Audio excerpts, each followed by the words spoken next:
So ito na nga mga Habibis, lunchtime na naman at parang hindi ko bet kumain ng karne for today's video. Lulutuin ko na lang yung binili kong tokwa sa grocery kahapon. Gusto kong gumawa ng sisig tofu. Wala pa rin sa Happy David, sayang hindi niya matitikman. So ang una kong ginawa is pinatuyo ko muna itong 4 na malalaking tokwa using paper towel. Kailangan kasi nating ma-dry yung mga tokwa para mas ma-absorb niya yung mga flavors. Binalutan ko ng paper towel tapos pinatungan ko ng kaldero, gusto ko lang char.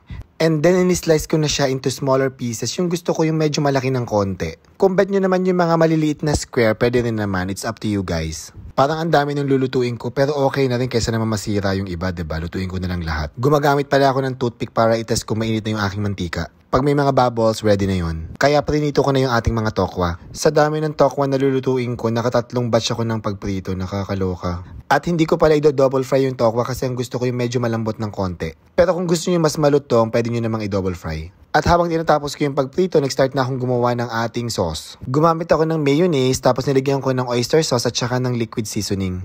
Tapos sinalo ko lang yung mabuti hanggang sa maging even na yung pagkakaspread ng ating mga ingredients. At gagawin ko yung sauce ng ating sisig tofu mamaya. At eto na nga, natapos na ang ating third batch ng tokwa. Hinango ko lahat tapos sinet aside ko muna yan.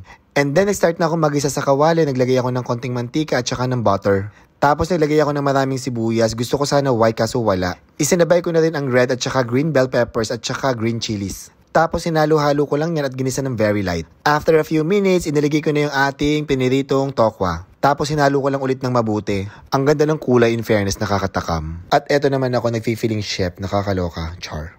At nung na-mix ko ng mabuti, iniligay ko naman yung ginawa kong mayonnaise na sauce. Tapos sinalo ko lang mabuti at minake sure na makoat yung ating mga tokwa. At eto na naman ako, nagfi-feeling na naman na chef. And after a while, eto, luto na ang ating sisig tofu. Tinawag ko pa rin sisig tofu kahit wala akong sizzling plate, gusto ko lang. Hindi na rin ako nagpasahin ng black rice kay Ate Rose kasi may natira pa kami kagabi. Oh, Justin, tingnan mo na ang ating... Hindi naman siya sisig tofu pero sisig tofu na rin. Wala tayong sizzling plate. Ang ating sisig tofu. Tingnan mo kung masarap. Sarap to sigurado. Gulay lang tayo, walang karne. Sarap. Sarap. Okay. Ate Rose, ikaw naman tamikin. Okay po. Tikman mo muna. Ayaw mo mag-white rice? Black rice ka? White rice wala, sir. Bakit ayaw mo ng black rice? Opo. Bakit? Mas masarap sa white rice, ano? Masarap po ito sa... Nako, ako hindi ako pwede. Mapapagalitan ako ni Happy David. O, tikman na ang sisig tofu natin. Kung anong lasa. Masarap nga sa white rice pero di ako pwede. Ngayon pala ako makakain ng ganitong luto, sir, sa tofu. First time? First time ko makakain. Kadalasan po na may sausawa na tuyo at kalamansi. Yung ano lang parang, ano lang.